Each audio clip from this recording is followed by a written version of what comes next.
कभी एक dispatch office की हालत सोचिए। मतलब बोर्ड पर एकदम अफरा तफरी, गाड़ियां लेट हो रही हैं, ग्राहक परेशान है। हाँ, ऐसी हालत में डिस्पैच प्लानिंग कितनी जरूरी है, ये साफ समझ आता है। बिल्कुल। ये बेसिकली पूरा सिस्टम है कि सही गाड़ी, सही बंदा, सही काम पर, वो भी सही टाइम पर कैसे भेजा जाए। और इसी सिस्टम का कह सकते हैं दिल है प्रायोरिटाइजेशन, यानी प्राथमिकता तय करना। हाँ, अगर ये ठीक से ना हो ना, तो मतलब ज़रूरी काम अटक जाते हैं। गाड़ियां या तो खड़ी रहती हैं या फिर गलत रूट पर चली जाती हैं। सही बात है। तो सही प्राथमिकता से ही ग्राहक खुश रहते हैं, कॉस्ट कम होती है और सब टाइम पर होता है। बिल्कुल। अच्छा, हमारे पास एक ट्रेनिंग वीडियो की आउटलाइन आई है, तो आज हम उसी के बेसिस पर ये समझेंगे कि डिस्पैच प्लानिंग में प्रायोरिटी असरदार तरीके से कैसे सेट करें। हाँ, मतलब मकसद यही है कि इन तरीकों को थोड़ा गहराई से जानें। तो चलिए शुरू करते हैं। देखिए, प्रायोरिटी सेट करने पर ना कई चीज़ों का असर पड़ता है। सबसे पहली और शायद सबसे कॉमन चीज़ है, काम कितना अर्जेंट है और उसकी डेडलाइन क्या है। सोचिए, एक पार्सल है जो सेम डे डिलीवर होना है और दूसरा अगले हफ्ते जाना है, तो जाहिर है पहले वाले को प्रायोरिटी मिलेगी। हाँ, या कोई इमरजेंसी हो जैसे अस्पताल की सप्लाई। बिल्कुल। हाँ, और फिर ये भी तो देखना होता है कि ग्राहक कौन है, मतलब उनका कोई खास सर्विस लेवल एग्रीमेंट, SLA वगैरह है क्या। एग्जैक्टली। जैसे कोई वीआईपी क्लाइंट हो जिसके लिए वो डिलीवरी बहुत क्रिटिकल है, या जिसने प्रीमियम सर्विस के पैसे दिए हैं, अच्छा। तो उनको अक्सर पहले देखना पड़ता है, भले ही उनका रिक्वेस्ट थोड़ा बाद में आया हो। फिर आता है रिसोर्सेज का सवाल। मतलब क्या हमारे पास सही टाइप की गाड़ी है। हाँ, ये भी बड़ा पॉइंट है। मान लीजिए रेफ्रिजरेटेड वैन चाहिए या कोई बड़ी क्रेन वाली गाड़ी। या उस खास काम के लिए ट्रेन्ड ड्राइवर है भी या नहीं। सही। अगर रिसोर्स ही नहीं है तो आप प्रायोरिटी चाहकर भी कैसे देंगे। और लोकेशन, वो भी बहुत जरूरी है। हाँ बिल्कुल। अगर एक ही एरिया में 4 डिलीवरी हैं तो उनको एक साथ क्लब करना ही समझदारी है। भले ही उनमें से कोई एक काम थोड़ा कम अर्जेंट हो। हाँ, इससे टाइम और फ्यूल दोनों बचता है। इसी को रूट ऑप्टिमाइजेशन कहते हैं। और इसी से जुड़ा है कॉस्ट का एंगल। हाँ, लागत। कभी कभी कोई काम बहुत जरूरी लगता है पर उसको करने के लिए शायद ओवरटाइम देना पड़े या बहुत लंबा रूट लेना पड़े। तो ये देखना होता है कि क्या वो अर्जेंसी उस एक्स्ट्रा कॉस्ट के लायक है। सही। एक स्मार्ट डिस्पैचर हमेशा इस बैलेंस को बनाने की कोशिश करता है।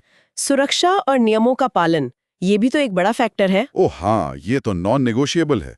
जैसे हैजार्डस मटेरियल ले जाने के खास नियम होते हैं। या ड्राइवर्स की जो वर्किंग आवर्स की लिमिट होती है। बिल्कुल।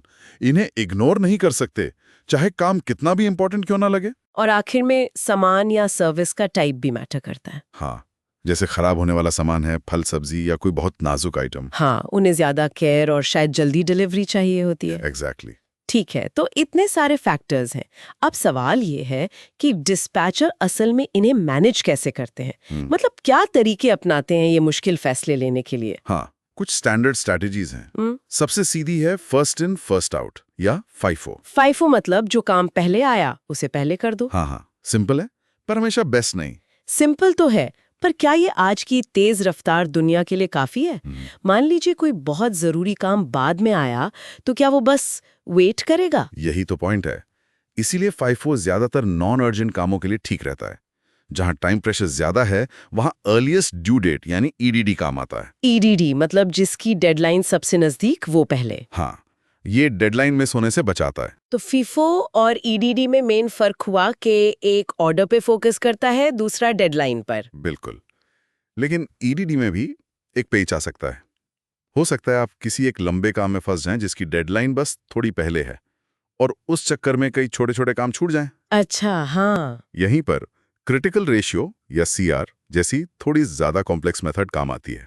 क्रिटिकल रेशियो, ये क्या चीज है। इसका एक छोटा सा फॉर्मूला है। डेडलाइन तक बचा हुआ टाइम डिवाइडेड बाय काम पूरा करने में लगने वाला टाइम। ओके। जिस काम का CR सबसे कम होता है मतलब उसकी प्रायोरिटी सबसे ज्यादा। ये सिर्फ डेडलाइन नहीं देखता, ये भी देखता है कि काम कितना टाइम लेगा। अच्छा, मतलब ये अर्जेंसी और एफर्ट दोनों को देखता है। हाँ, मान लीजिए 2 काम हैं, दोनों कल तक देने हैं, पर एक में 2 घंटे लगेंगे, दूसरे में 6। तो CR बताएगा कि किसे पहले उठाना ज्यादा जरूरी है। सिर्फ डेडलाइन देखने से काम नहीं चलेगा। दिलचस्प है। और आपने एक विजुअल तरीके का भी जिक्र किया था, प्रायोरिटी मैट्रिक्स। हाँ, ये आइजनहावर मैट्रिक्स जैसा ही है पर डिस्पैच के लिए थोड़ा अडेप्टेड। इसमें कामों को 4 क्वाड्रेंट्स में बांटते हैं। 4 इससे कौन कौन से। पहला, अर्जेंट और इम्पॉर्टेंट, ये तुरंत करो। दूसरा, इम्पॉर्टेंट पर अर्जेंट नहीं, इसे शेड्यूल करो। ठीक है। तीसरा, अर्जेंट पर इंपॉर्टेंट नहीं, इसे डेलीगेट करो या जल्दी निपटाओ। और चौथा, न अर्जेंट न इंपॉर्टेंट, इसे हटाओ। तो ये सोचने पे मजबूर करता है कि क्या काम वाकई करने लायक है या टाला जा सकता है। बिल्कुल, ये फैसले मुश्किल होते हैं पर बहुत जरूरी हैं। अच्छा, इन सब स्ट्रैटेजीज को लागू करने में टेक्नोलॉजी तो हेल्प करती होगी? बहुत ज्यादा। आजकल के जो डिस्पैच सॉफ्टवेयर हैं, वो route optimization, real time tracking, कौन सी गाड़ी कब फ्री होगी इसका अनुमान लगाना, रिपोर्टिंग और एनालिसिस भी। हाँ, रिपोर्टिंग, एनालिसिस, ये सब ऑटोमेटिकली कर सकते हैं। इससे न सिर्फ काम आसान होता है, बल्कि लगातार इंप्रूवमेंट की गुंजाइश भी बनी रहती है।